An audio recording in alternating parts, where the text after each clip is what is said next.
Welcome to NBA Today with Malika Andrews, live from Los Angeles. Breaking news, Mavericks are trading Luka Doncic to the Lakers for Anthony Davis. This deal materialized in the shadows. This is insane. So yeah, every other team might get confidence and say, F it, I'll trade him. Said Luka Garza. Luka Doncic, Anthony Davis, LeBron James had no idea this was coming. Nothing back for the win. He got it. He got it. Anthony Davis has won it for the Lakers. LeBron has dreamed about playing with Luka Doncic for years. You lost all faith in Luka Doncic. Dallas won it for the now, and the Lakers won it for the future. What's up, Laker fans? I'm in LA. Excited to meet you all. Friends, where were you all on Saturday night when the most shocking trade in NBA history came down? I had to make sure Shams didn't get hacked. We're going to cover every angle of this shocking deal that sent Luka Doncic to Los Angeles for Anthony Davis.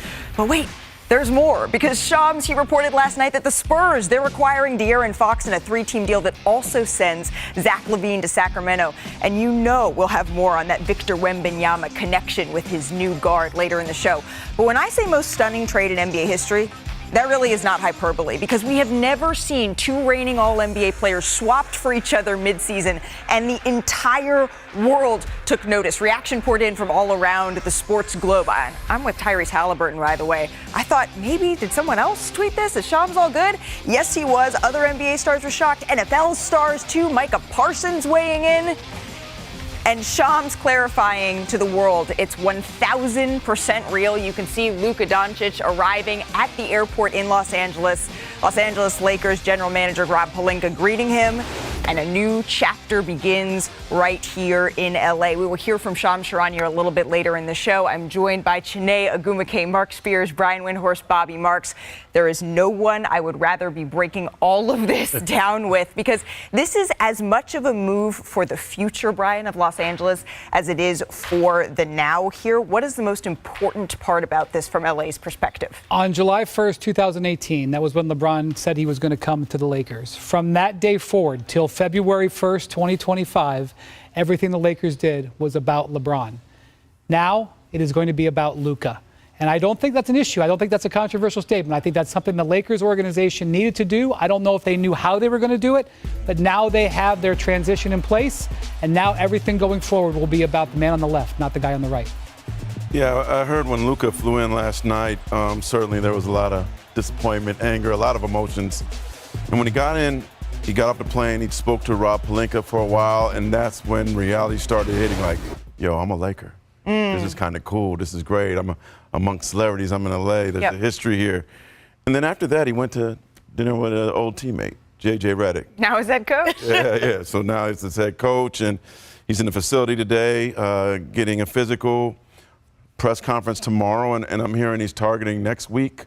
The Lakers play at home against Utah next Monday, and on the road in Utah next Wednesday, a potential return from his calf injury. So we could be seeing Luka as soon as next week, you're saying? Yeah. Okay, that's very interesting and something to watch here. Let's just take a step back real quick. My first question when I saw this come in is, why does this make sense for Los Angeles? You're moving away from part of your cornerstone of the championship team in 2020 and Anthony Davis. Why does this pairing make sense? Well, I think the pairing makes sense because it's a win-now move right now when you get a 25-year-old All-NBA, five-time All-NBA, and a player generationally for the future. I think when you're the Lakers and you're Rob Pelinka, eventually LeBron James is going to retire and not be in this league. Who is going to be the face of this organization? And certainly you go out and you make this type of trade for Luka Doncic, and that's the guy. I want to get to in just a second what this is actually going to look like on the court, Bobby. But first, Brian, it's the first time, I said this, but I want to reiterate it. It's the first time a LeBron team has made a non-LeBron-based move of this magnitude. What impact does this have on him? Well, let's look at his actions. Dave McMenamin reported that he does not intend to seek a trade. He is going to stay with the team. Yep. That's important. That signals that he's on board. The second thing is LeBron wants to leave the Lakers in a good place. He has a good relationship with the Laker organization. People have talked about, well, what do you feel about them going and getting his son?